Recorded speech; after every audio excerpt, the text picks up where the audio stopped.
Blessings in the name of the Lord Jesus. Welcome to Paraclet TV, making disciples through the power of the Holy Spirit. Una, dapat ay alam na alam natin ang salita ng Diyos o ang Biblia. At kapag Biblia pinag-uusapan, dapat alam natin kung sino ang gumawa ng Biblia. Pangalawang Pedro 1:19, ang sabi diyan, we all have also a more sure word of prophecy. Yung word of prophecy diyan, yan ay tumutukoy sa scriptures. Whereunto ye do well that ye take heed as unto the light that shineth in the dark place. Na dapat daw ay maunawaan natin na ang Biblia ay parang isang liwanag, no, na dumating sa kadiliman till the day dawn, hanggang doon sa madaling araw, unang bituin, no, na nasa puso ng tao, the day star arise in your heart. So ganyan ang salita ng Diyos.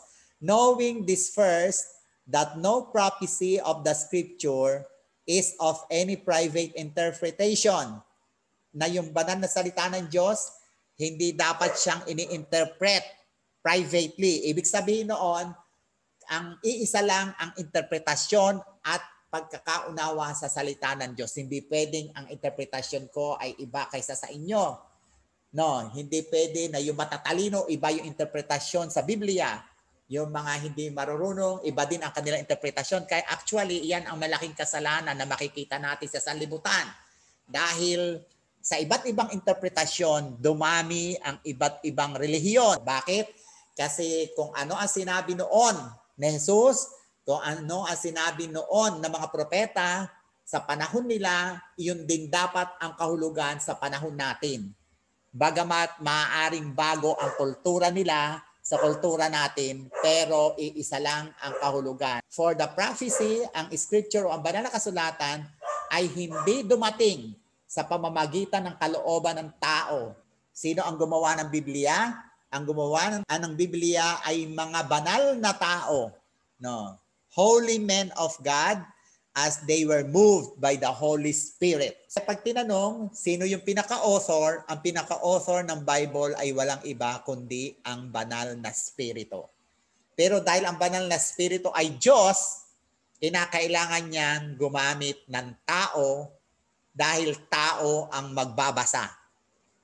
Ilan ang taong ito? Mga 35 to 40 holy men. Maraming mga taong ginamit ang Diyos sa Lumang Tipan para ito masulat. Yung unang 5 aklat ng Lumang Tipan, isinulat ni Moses.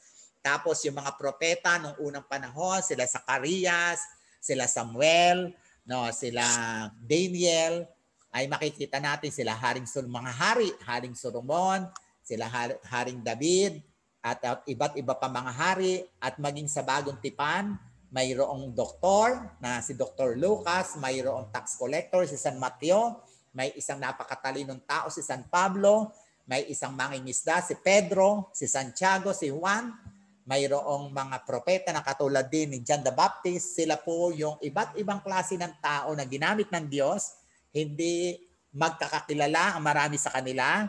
Yung iba ay nabuhay mahabang panahon bago pa dumating yung Bagong Tipan, pero makikita natin na there is unity and harmony sa salita ng Diyos. Bakit?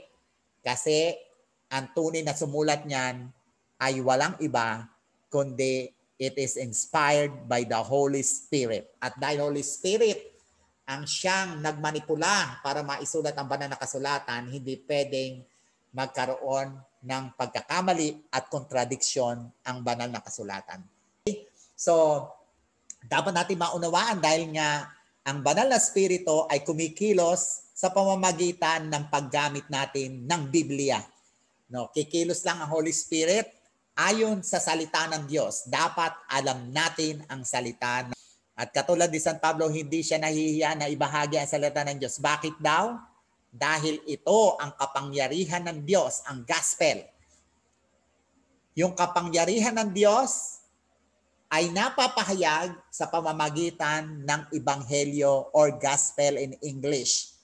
Kapangyarihan na umano na magligtas ng mga tao, Hudyo man o hindi Hudyo, Inchik man, Hapones man, Pilipino man, Waray man, o ano pa, mga kapampangan o iba't ibang mga uri ng tao, basta sila ay maniniwala sa salita ng Diyos, may kapangyarihan ang gospel upang sila ay tunay na makaranas ng kapangyarihan ng Diyos. Wala na ibang paraan, no, para maranasan ng tao ang kapangyarihan ng Diyos na bumabago sa isip, bumabago sa puso, na sumisigurado sa buhay na walang hanggan, kinakailangan ibahagi ang ebanghelyo or ang gospel. Dahil ang sabi naman ng banal na kasulatan, kung ikinahihiya natin ang Diyos sa harapan ng tao, ikakahiya din tayo ng Diyos doon sa langit sa harapan ng mga anghel.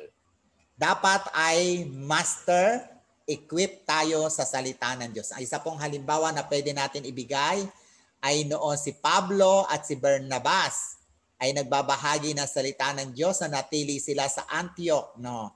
But Paul and Barnabas remained in Antioch where they and many others, yung si Pablo, pati si Barnabas, pati yung ibang mananampalataya, ay ibinahagi nila yung salita ng Diyos doon. Itinuro nila ang ebanghelyo, pinreach nila yung ebanghelyo o ang salita ng Diyos. Kaya dapat ay hindi tayo nagkakaroon ng ibang interpretasyon sa gospel.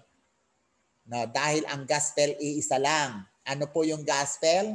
Dahil sa pag-ibig ng Diyos sa sanlibutan, ibinigay niya si Jesus.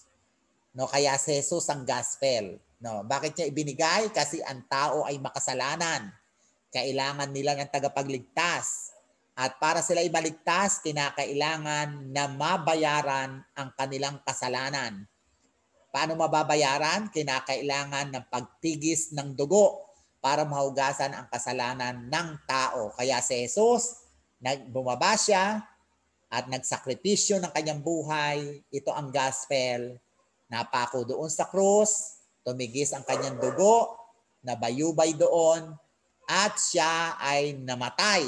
Inilibing, nabuhay na mag-uli, at ngayon siya ay nasa kanan ng trono ng Diyos. Iyan yung kabuuan ng ebanghelyo na dapat ay master na master natin. Paano natin yung mamamaster? Dapat master natin ang Biblia. Dapat lagi tayong nagbabasa ng Biblia, lalo na yung mga bagay patungkol sa ebanghelyo. Share Jesus. Subscribe and share Paraclet TV. Go, go, go.